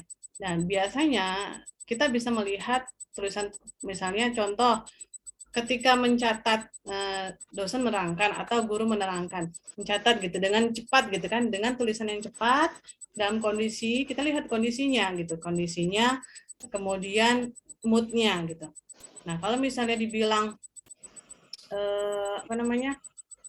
tulisan yang berubah-berubah ya bisa, tapi bukan berarti kepribadian kita juga ikut berubah. Misalnya dalam kondisi seperti yang bilang tadi, dalam hal mencatat misalnya, kita kan butuh kecepatan gitu kan, kecepatan dalam menulis supaya mengikuti apa yang disampaikan gitu. Otomatis tulisannya juga kayak ceker ayam gitu, kayak dokter gitu kan, cepat-cepat. Padahal tulisan kita sebenarnya nggak seperti itu. Nah itu sebenarnya tidak mempengaruhi gitu. Kita lihat kondisinya, oh berarti dalam kondisinya seperti, tapi biasanya kalau kita interpretasi tulisan tangan itu, menulis itu dalam kondisi nyaman, artinya tidak ada tekanan, tidak ada gangguan, dan tidak ada dalam keadaan rileks lah. Itu baru kita bisa interpretasi gitu. Kita melihat misalnya dalam hari-hari tulisannya atau memang dia biasanya nulisnya cepat gitu, atau biasanya dia nulisnya lambat. Nah, itu saya bilang. Jadi bukan berarti hari ini tulisannya cepat, jadi berubah-berubah, tergantung kondisi. Itu satu. Kemudian kalau kecuali kalau misalnya dia nulis dalam satu waktu nih tanpa adanya tekanan, misalnya dia mereng ke kiri, mereng ke kanan, atau lurus, ada yang seperti itu tulisan tangannya. Nah itu juga bisa interpretasinya beda lagi. Misalnya dia tulisannya tuh nggak buru-buru, nggak ada tanpa tekanan, kemudian dalam keadaan sadar nulisnya gitu, nggak dalam keadaan sadar, maksud saya tidak sakit, tidak dalam hal kondisinya fit gitu ya, tapi tulisan tangannya mereng ke kiri, mereng ke kanan gitu. Nah itu dalam hal emosi interpretasinya beda lagi gitu. Jadi dilihat adalah berarti moodnya sedang tidak baik, atau bisa saja dalam hal kalau misalnya remaja dalam proses stabil misalnya. Biasanya kan kalau proses perkembangan remaja di psikologi itu ada masa labil, artinya mencari kepribadiannya jati diri. Ada yang tulisannya seperti kiri ke kanan atau lurus gitu. Nah kita menginterpretasikan itu nggak hanya sedikit tulisannya, tapi kurang lebih sekitar 1,5 halaman kita interpretasinya. Jadi melihat kondisi seseorang itu, biasanya kan kalau kita nih belajar misalnya atau diskusi dengan teman, di awal-awal kadang-kadang aduh apa nih, bingung mau disampaikan gitu kan, sejalannya waktu pertengahan baru nyaman. Nah itu yang kita lihat gitu. Jadi tulisan tangan juga seperti itu. Jadi di awal sama di akhir kita nggak lihat, tapi pertengahan tulisan yang kita lihat gitu. Jadi nggak bisa kita mematahkan, makanya saya bilang hati-hati dalam menjudge gitu. Jadi kita nggak bisa sembarangan, ketemu seperti yang saya jelaskan tadi, kalau huruf T-nya seperti ini, wah dia nggak percaya diri nih, atau hurufnya ke kanan, wah dia ini cengeng gitu. Nah seperti itu. Tapi kita mengetahui untuk diri kita aja sebagai tambahan ilmu, itu gambaran untuk kita ke depan. Ada lagi mau ditanya, Mbak? Baik, terima kasih Bu. Ya, terima kasih. Baik, selanjutnya ke pertanyaan yang ketiga, Ibu Ruri Angelia, silakan, dari Erza Winanda. Apa ya tadi pertanyaan? Mengenai tulisan tangan itu bisa digunakan untuk apa aja, sebagai apa, alat sebagai apa, dan adakah hal-hal tertentu lainnya dalam grafologi? Begitu ya Mbak Erza ya? Mungkin Mbak Erza? Iya Bu. Ya. Silakan Ibu Ruri. Berarti mungkin maksud dari kata lain adalah manfaat grafologi ya. Ya, dia bisa diaplikasikan. Jadi sudah hampir sama pertanyaan dengan Nur Aziza. Pengaplikasian grafologi itu di mana aja misalnya. Nah, di perusahaan bisa. Perusahaan dalam proses perekrutan. Atau misalnya dalam hal konseling. Kita nggak nggak terampil bicara misalnya, atau susah menggali seseorang dalam hal komunikasi, seseorang tertutup, kita bisa melalui tulisan tangan untuk melihat karakter orang tersebut. Kalau di sekolah juga seperti itu. Misalnya anak-anak yang cenderung sulit mengekspresikan melalui kata-kata atau melalui secara verbal, silakan tulis tangan juga bisa.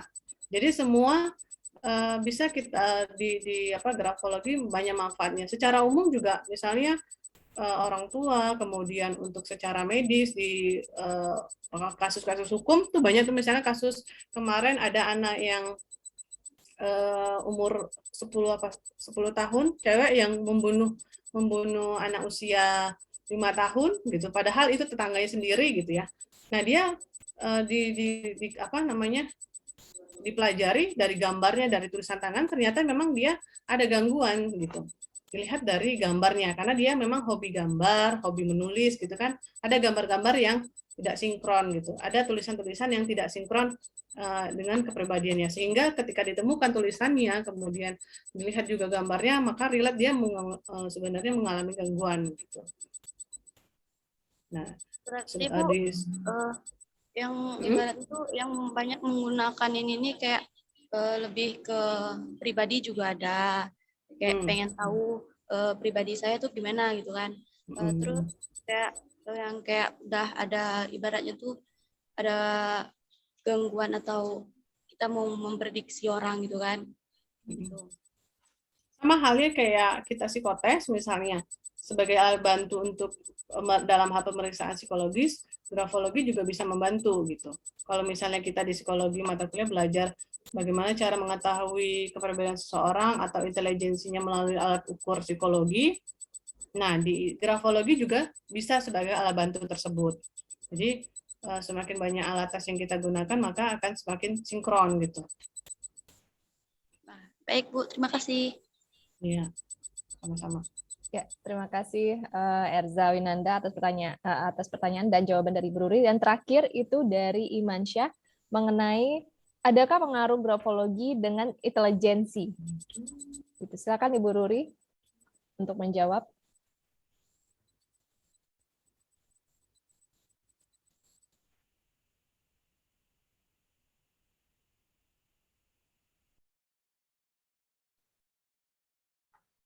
Ya, mungkin ada gangguan teknis dengan Ibu Sinyal, Ruri. Bu, sinyal. Iya, kita tunggu ya. Ya Bu, kami tunggu. Harap bersabar ya.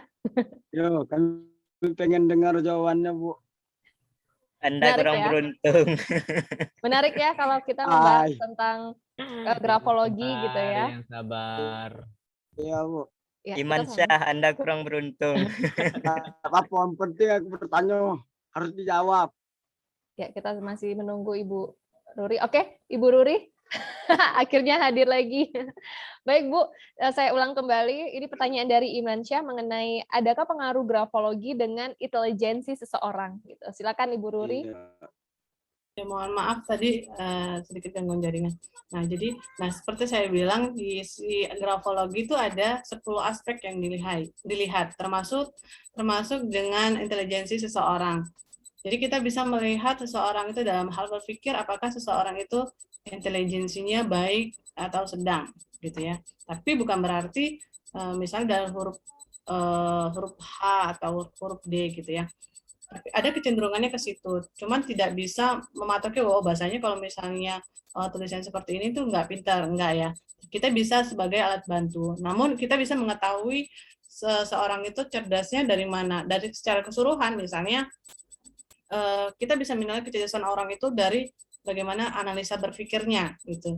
Kemudian dari hal kemampuan bahasanya. Kemudian bagaimana seseorang tersebut menanggapi sesuatu, motivasi seseorang itu seperti apa. Nah, itu kita melihatnya secara keseluruhan gitu kalau di grafologi. Beda dengan alat tes psikologi yang alat ukurnya itu ya. Macet ya.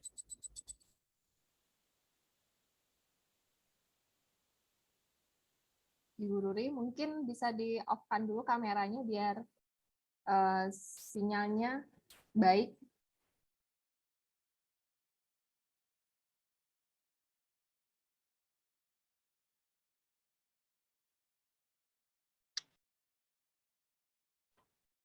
Kita menunggu dulu ya, Ibu Ruri masuk kembali.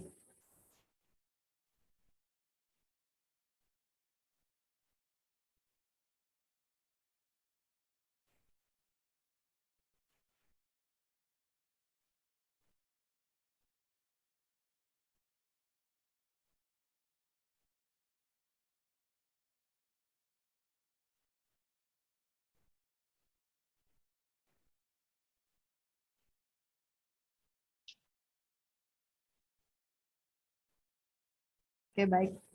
Mohon bersabar ya untuk menunggu jawaban kembali, sambungan dari Ibu Ruri.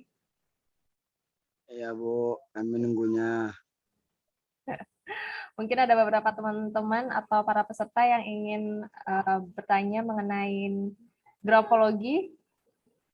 Masih bisa dibuka?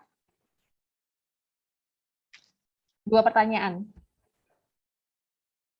2 pertanyaan kalau memang mau bertanya tentang grafologi, karena memang grafologi ini salah satu media untuk mengetahui kepribadian seseorang, ya. Izin Mbak Dini, apakah saya boleh bertanya? Boleh, silakan Ibu Jumi. Nanti kita akan buka sesi kedua, tapi boleh kalau Ibu Jumi mau bertanya di sini langsung. Siswa aja ya. Boleh. Saya hanya bertanya aja sih sampai sekarang, mungkin secara singkat aja. Mungkin terkait dengan itu ya, singkat padat tapi jelas mungkin pertanyaan saya. Kenapa sih tulisan dokter itu selalu jelek gitu ya? Bahkan ada yang bilang kalau tulisan jelek, oh itu dulu jadi dokter nggak kesampaian gitu. Kira-kira kalau dalam ilmu grafologi itu apa sih artinya gitu kan? Itu aja sih mungkin. Terima kasih. Baik, terima kasih Ibu Jumi. Ini luar biasa singkat, jelas, padat, Ibu Jumi. Dan menarik sih sebenarnya ya, pertanyaannya ini juga sama, saya juga bertanya-tanya kenapa semua dokter itu sama gitu tulisannya, apakah memang ada kaitannya kepribadian satu dengan yang lainnya, ataukah memang ini salah satu bentuk profesi mereka gitu, ataukah ada memang kode tersendiri gitu ya Bu ya. Terima kasih Ibu. Nanti saya sampaikan ke Ibu Ruri, mungkin saya coba hubungin Ibu Ruri ya. Saya coba hubungin Ibu Ruri, apakah udah bisa? Kenapa sinyal ya? Sinyal Bu.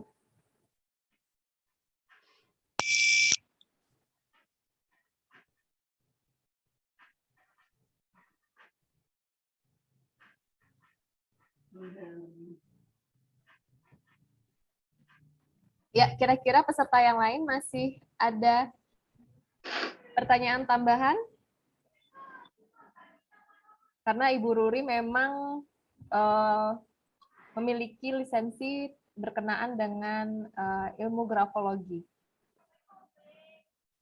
Jadi sayang betul ya kalau seandainya tidak mengulik secara mendalam mengenai ilmu grafologi ini, karena saya pun juga tertarik dengan grafologi.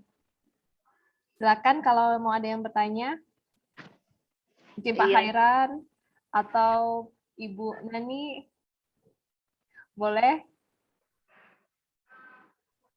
Iya, mungkin sedikit info juga buat teman-teman atau mahasiswa ya yang pengen ngambil sertifikasi grafologi, mungkin selesai dulu ya kuliahnya, karena memang mungkin itu cukup menunjang untuk keilmuan kita ya Mbak Dini ya, karena memang grafologi ini sangat terkait juga dengan ilmu kita. Terus juga itu pelatihannya ada bermacam-macam ya Mbak Dini ya. Mungkin ada yang dasar, terus ada yang madya. Kalau Bu Ruri ini kan dia memang sudah punya lisensi sertifikasi, makanya dia bisa memberikan materi secara apa ya gitu. Jadi dia juga karena sudah memiliki lisensi atau sertifikasi, jadi dia bisa menjadi narasumber. Jadi ketika kita memang berbicara tentang soft skill ya, jadi kita tidak bisa sembarang gitu, memang harus mempunyai sertifikasi yang jelas gitu. Ya, benar sekali. Jadi ilmu psikologi ini memang cukup. Teman-teman mungkin ada yang tertarik untuk ngambil apa ya, grafologi gitu. Atau mungkin ada yang mau psikotes gitu ya, yang pengen tahu tidak hanya melalui grafologi tapi tes yang lainnya. Grafologi itu termasuk psikologi ya, Bu? Ilmu psikologi ya, Bu? Iya, termasuk ilmu psikologi. Iya ya. Itu salah satu media untuk Iya. mengetahui kepribadian. Jadi sebenarnya kalau dalam psikologi itu banyak sekali alat tes ya untuk mengetahui kepribadian seseorang. Jadi makanya seperti yang Ibu Ruri sampaikan, jangan jadi tadi ada disclaimer bahwa ini tidak menjadi patokan, alat tes yang menjadi patokan untuk mengetahui kepribadian seseorang gitu. Untuk mengetahui dari grafologi saja itu butuh butuh skill, soft skill berkenaan grafologi itu secara mendalam. Jadi memang dalam hal psikologi, baik itu untuk psikolog gitu ya, untuk mengetahui kepribadian seseorang itu bagaimana karakternya, terus juga bagaimana perkembangannya dan lain-lain, itu dibutuhkan beberapa psikotes. Nah, grafologi itu bisa menjadi salah satu penunjang tambahan atau data tambahan bahwa karakter seseorang itu seperti ini gitu.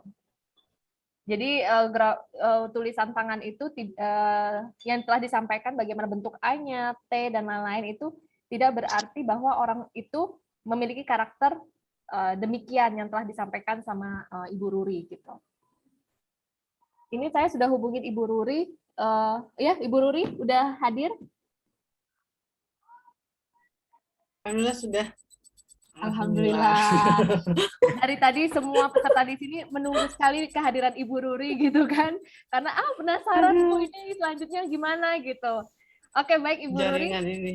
Ya. Jaringannya buat galau. Jadi nyambung dari pertanyaan terakhir tadi dari Pak Iman ya, Mas Iman. Sebenarnya ada pertanyaan tambahan lagi Bu Ruri, tapi nggak apa-apa diselesaikan dulu pertanyaan dari Iman.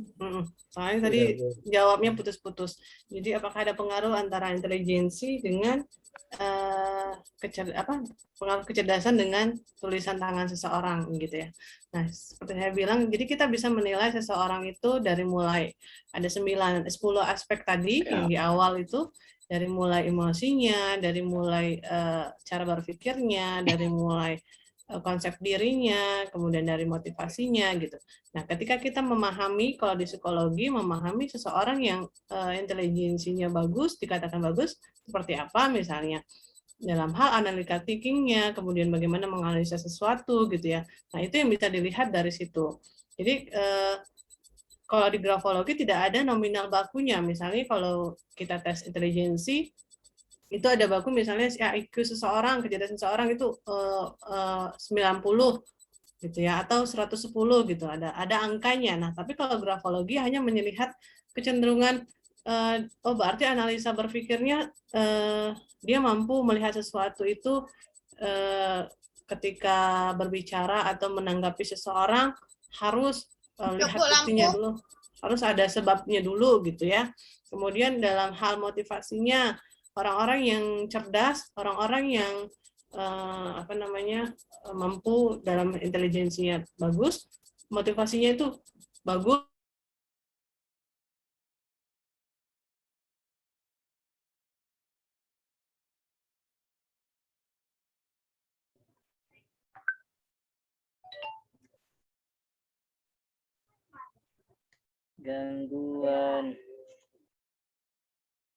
Gangguan lagi ya Ibu Ruri ya?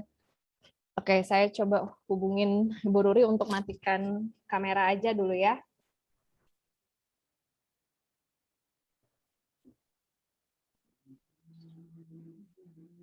Atau mungkin lampu mati, Bu? Mati lampu. Oh iya, bisa jadi mempengaruhi ininya ya. Ya, karena biasanya kalau hari Sabtu kan sering mainten ya untuk jaringannya, lampunya. Iya. Di situ hidup lampu, di Pau hidup lampu.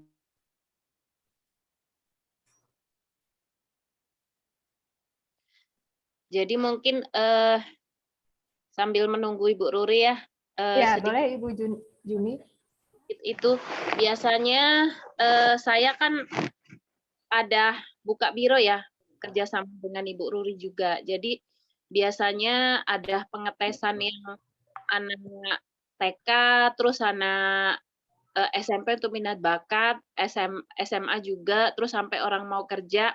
Biasanya kan Bu Ruri itu selaku tester dan saya selaku pemeriksa psikolognya. Biasanya itu kita combine-kan ya antara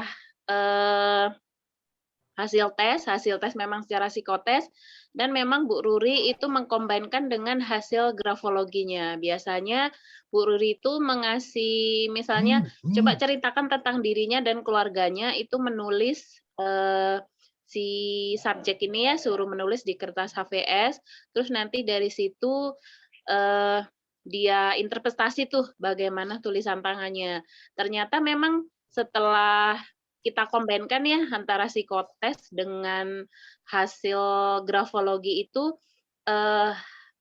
memang tidak banyak yang berbeda gitu. Istilahnya memang kepribadian dia itu seperti itu gitu. Kita kombinkan antara hasil psikotes dengan grafologinya. Jadi memang cukup menarik ya grafologi ini, karena kalau memang kita bicara tes psikologi, psikotes itu kan memang sudah teruji kevaliditannya. Tapi kalau untuk grafologi juga, karena ini kan sudah dari lama ya berdiri, juga dari teori-teori juga. Nah, pastinya setelah kita kombinkan itu sama, pastinya juga cukup valid gitu. Kalau menurut saya sih gitu. Karena kita sudah beberapa kali ya kita mengadakan itu, dari mungkin anak yang sudah mulai membaca, terus anak TK yang baru bisa membaca, terus anak SMP biasanya, anak SMA, sampai orang untuk rekrutmen karyawan. Itu sudah kita lakukan sebelumnya gitu. Seperti itu. Ya, terima kasih Bu Jumi atas informasi tambahan mengenai grafologi. Mungkin ada peserta lainnya yang ingin bertanya sambil menunggu Ibu Ruri masuk ke Zoom. Karena ini pemateri utamanya malah menghilang gitu. Atau mungkin ada teman-teman yang ingin bertanya seputar tentang psikotes gitu ya Mbak Dinia, bisa kita bantu? Boleh. Ayo bertanya. Boleh. Ya, boleh, Hairul. Terus kawan bertanya, Bu. Karena memang kalau untuk grafologi ini kan memang ada sertifikasinya ya, yang ada lisensi gitu. Jadi kalau kita memang tidak tahu atau tidak mengerti hal itu, kita juga nggak berani ya untuk menyampaikan. Tapi kalau seputar yang lain seperti tes psikologi, psikotes gitu, mungkin kita bisa bantu jawab gitu terkait hal-hal tes psikologi gitu.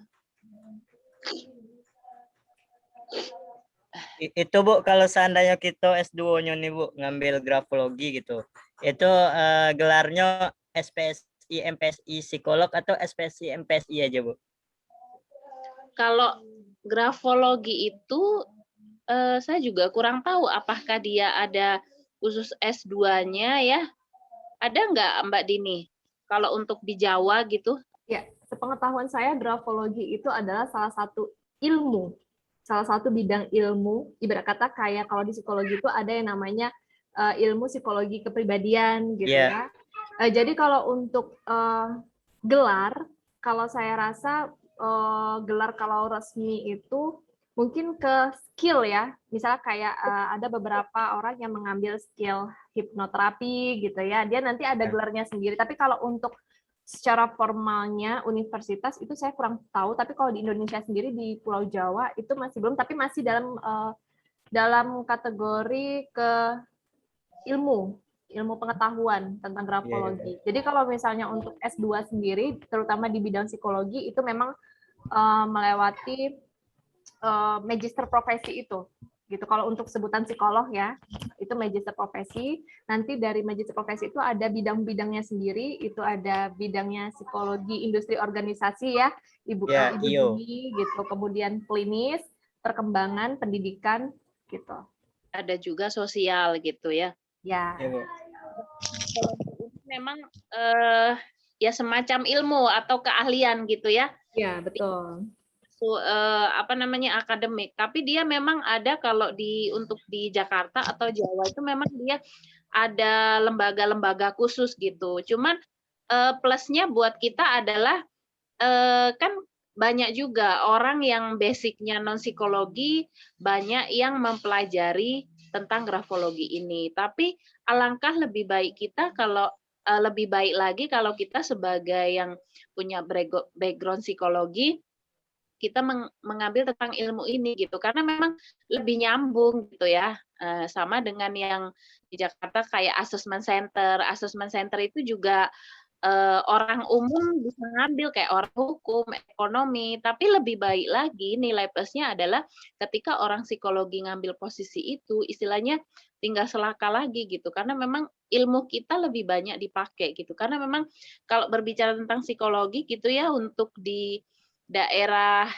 Jawa sana mungkin ranah-ranahnya yang bukan orang psikologi sudah banyak diambil oleh orang yang non psikologi ya Mbak Din ya.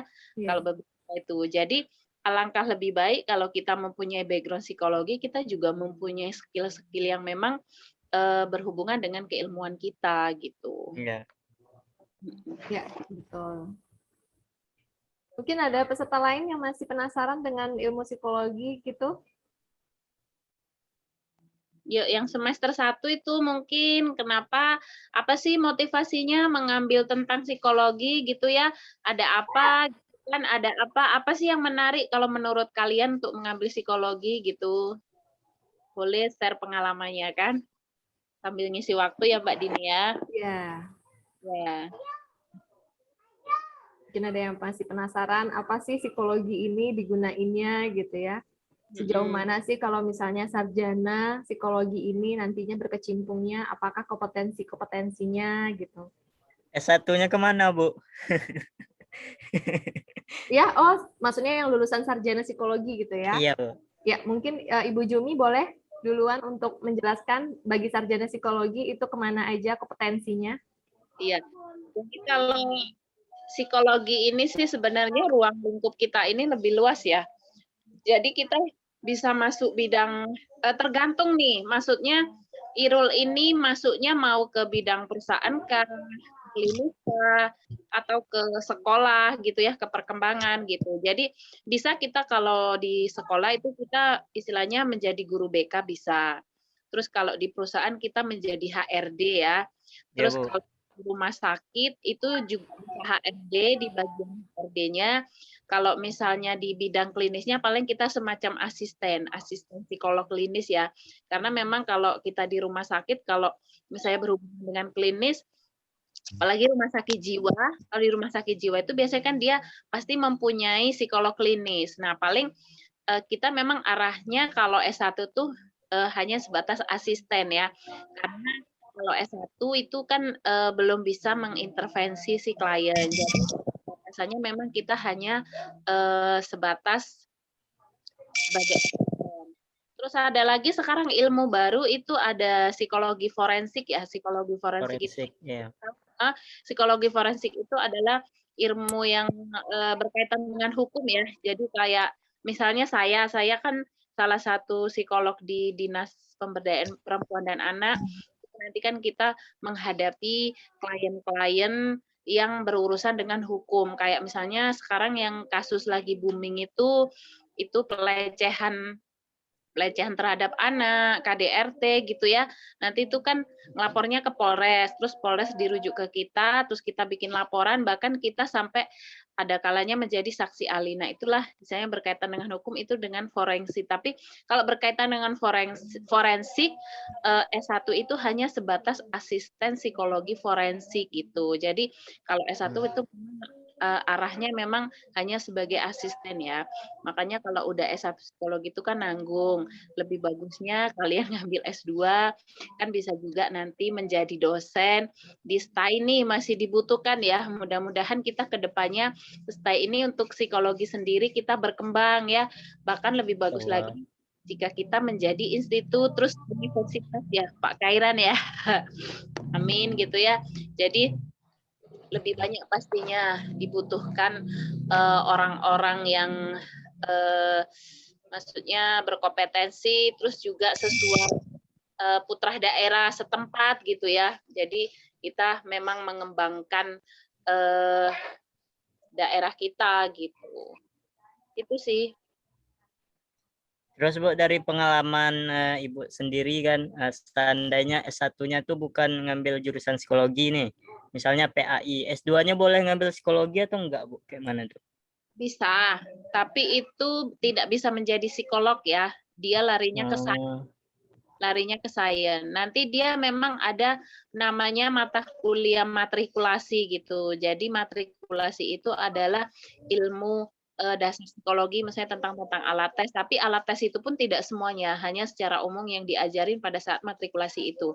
Tapi kalau untuk S2 tetap di ilmu psikologinya, nah tapi itu dia tidak bisa menjadi psikolog, dia larinya ke sains, jadi empathy. Karena memang kalau kita profesi ini harus linear ya, psikologi, S2 psikologi. Nah, S2 pun ada dua macam, apakah dia mau ngambil sains atau lebih ke profesi gitu. Oh gitu ya Bu. Ya. Bu Riri belum hadir juga, Mbak Ya, Dini. mungkin saya kasih waktu 5 menit sampai 10 menit lagi ya. Ya. Kalau misalnya belum, terpaksa saya tutup gitu ya. Ya. Oke, Ya, mungkin Bu. ini saya kirimkan link untuk kuesioner terakhir, boleh diisi untuk para peserta. Oh ya, di link itu ada misalnya untuk harapan seminar selanjutnya dia mau materi apa gitu, ada nggak Mbak Dini? Ini khusus untuk pengetahuan grafologinya Ibu Jumi. Jadi pre-test dan post-testnya gitu dari setelah seminar ini gitu, dari webinar ini. Gitu. Jadi mungkin ada masukan dari para peserta untuk berkenaan dengan diadain webinar kembali tentang psikologi, ilmu apa gitu ya. Boleh nanti. Jadi insya Allah kita dari Prodi Psikologi akan rutin mengadakan untuk webinar-webinar seperti ini ya Mbak Dini ya. Jadi keren tuh, Bu. Selain kita promosi, juga kita untuk menambah poin untuk akreditasi kampus kita gitu ya. Insya Allah untuk kedepannya nggak hanya kita sebagai pembicara, tapi kita juga akan mengundang istilahnya dosen-dosen dari universitas lain, misalnya dari Unja ataukah mungkin dari Jawa ya, yang lebih berkompeten pastinya gitu. Jadi kita memang program ini insya Allah rutin kita lakukan. Cuman saya harapkan memang minimal anak psikologi dulu yang berpartisipasi gitu kan, karena ini berkaitan dengan keilmuan kita gitu. Ya Bu. Oke, Mbak Dini. Ya, saya ingatkan kembali untuk para peserta mengisi link yang telah saya kirim di chat Zoom. Untuk jangan lupa untuk diisi lengkap ya, karena ini nanti akan diberikan sertifikat webinar ini. Mana Bu linknya Bu? Sudah saya kirimkan di chat, boleh dicek di chat. Belum masuk Bu. Enggak ada Bu, cuman pertanyaan yang tadi. Masuk Bu, enggak ada. Sebentar. Oke. Belum ada Bu. Di grupnya Bu. Sudah masuk? Udah Bu. Oh ya. Ya. Boleh diisi ya, diisi lengkap.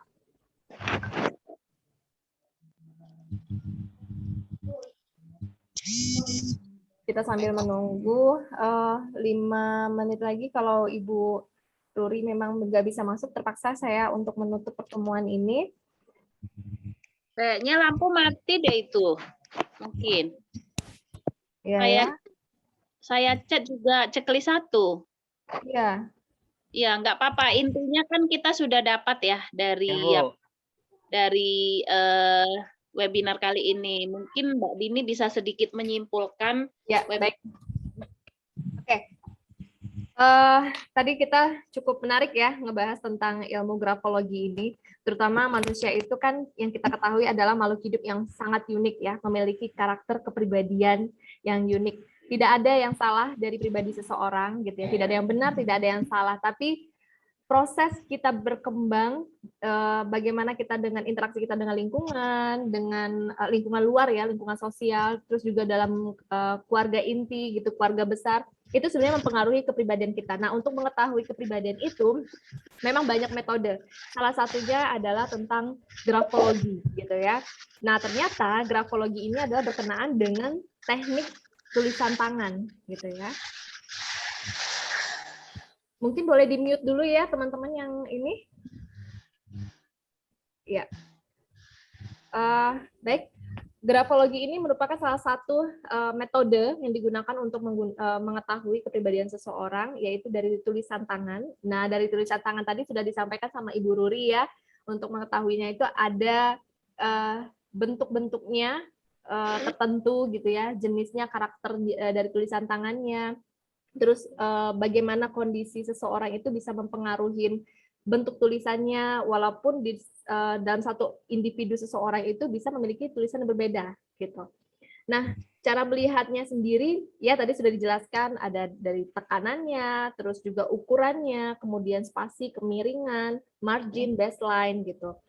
Cuman kembali lagi, grafologi ini adalah bukan satu-satunya, bukan wadah untuk menjudge diri sendiri ataupun menjudge seseorang gitu ya.